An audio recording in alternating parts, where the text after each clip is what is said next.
are the Guinea Pig Collective. All will be assimilated.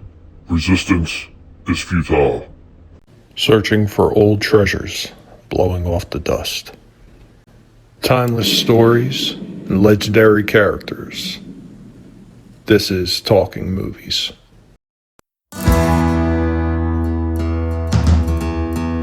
Hey everybody, what's going on? And welcome back to another Talking Movies. Today we will be taking a look at another classic film. Written by Kevin Reynolds, John Milius, and directed by John Milius, the 1984 classic Red Dawn. Starring Patrick Swayze as Jed, C. Thomas Howell as Robert, Leah Thompson as Erica, Charlie Sheen as Matt, Darren Dalton as Daryl, Jennifer Grey as Tony, Brad Savage as Danny, Doug Toby as Aardvark, Ben Johnson, Mr. Mason, Harry Dean Stanton as Mr. Eckerd, Ron O'Neal as Bella, William Smith, Strelenkov, and a host of other memorable characters. So, and the story goes, from out of the sky, Soviet, Nicaraguan, and Cuban troops begin landing on the football field of a Colorado high school. In few seconds, the paratroopers have attacked the school and sent a group of teenagers fleeing into the mountains. Armed only with hunting rifles, pistols, and bows and arrows, these teens struggle to survive the bitter winter in the Soviet KGB patrols hunting for them. Eventually, trouble arises when they kill a group of Soviet soldiers on patrol in the highlands. Soon, they will wage their own guerrilla warfare against the invading Soviet troops under the banner of the Wolverines. Now, I don't know about a lot of you, but I have always found this to be an incredibly well done movie. It's got enough action and enough drama in it to kind of fill a lot of those niches. While it doesn't really have a whole lot of comedy in it, it does have a few small, laughable takes in it. Coming off the backs of a lot of different movies that had that apocalyptic setting, this was actually a refreshing take on it instead of the traditional, hey, the atom bomb was dropped and we are just about all extinct. Now, this was a unique take on it, an invading force on American soil. And while the premise of the movie may seem a little bit strange that a bunch of teenagers are going to be taking on trained forces and soldiers, it is not completely outside the realm of possibility, because you know what? There's been many places in the world where teenage groups have managed to battle well-armed militaries. So let's dive right into some of the side notes. So in the beginning of the film, 5 of the 36 paratroopers in the beginning, they get blown as much as a mile off course during filming, and one of them got stuck in a tree. He had to convince locals that he wasn't really an enemy soldier. Here's another little funny one. The plot, a Soviet and Cuban invasion from Mexico, was based on CIA and war college studies of U.S. weaknesses at the time. How about that as a strange fiction meeting reality? Another little surprising note that this film actually made the Guinness Book of Records for having the most acts of violence of any film up to that time. According to their calculations, 134 acts of violence occur per hour, or 2.23 per minute. Well, a little funny one. How about this? Red Dawn was the given code name of the military operation in Iraq that captured Saddam Hussein.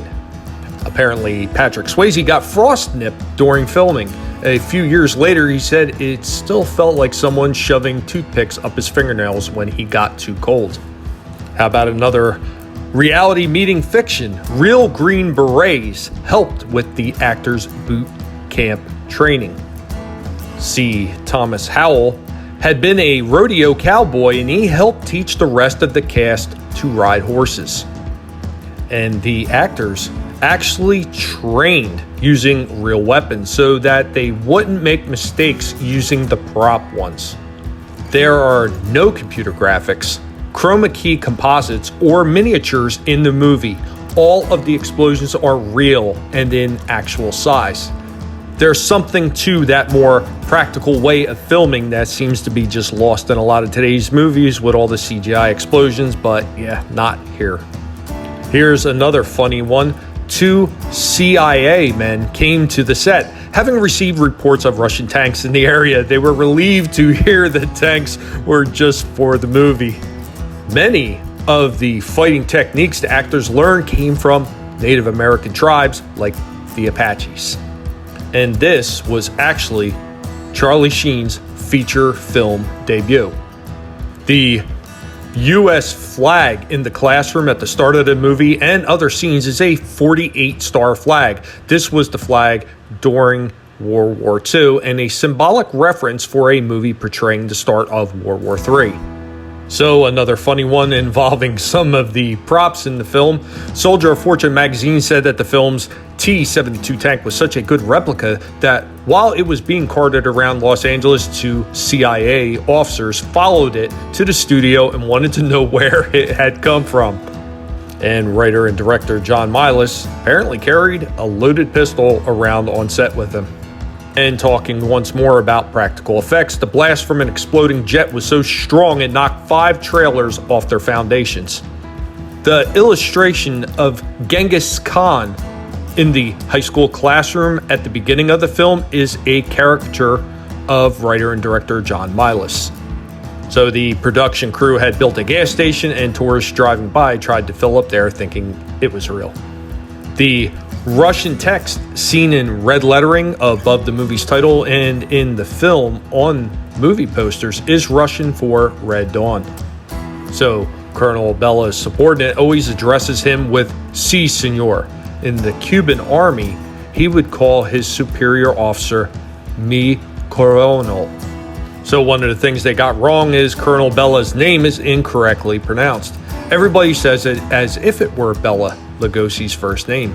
In Spanish, the double L is considered one letter and sounds as a Y or a J, so it should sound as Beja.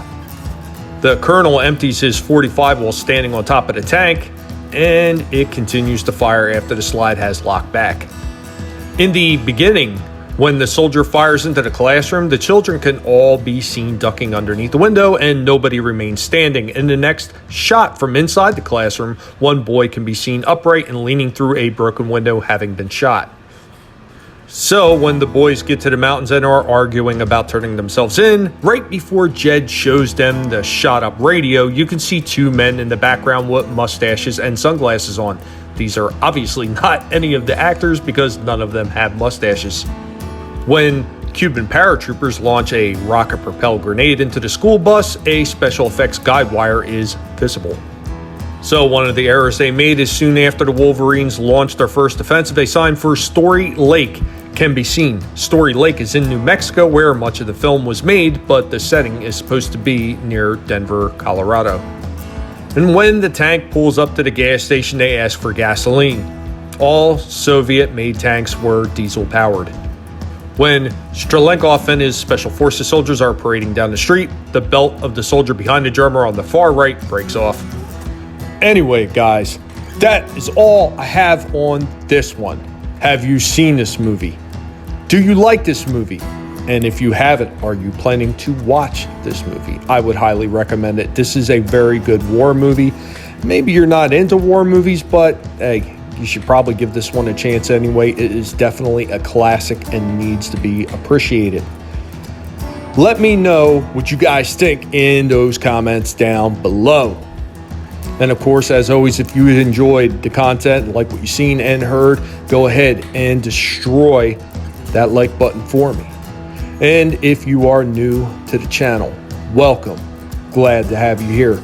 And if you've enjoyed yourself, go ahead and hit that subscribe button. And I will catch you all next time. Later, y'all.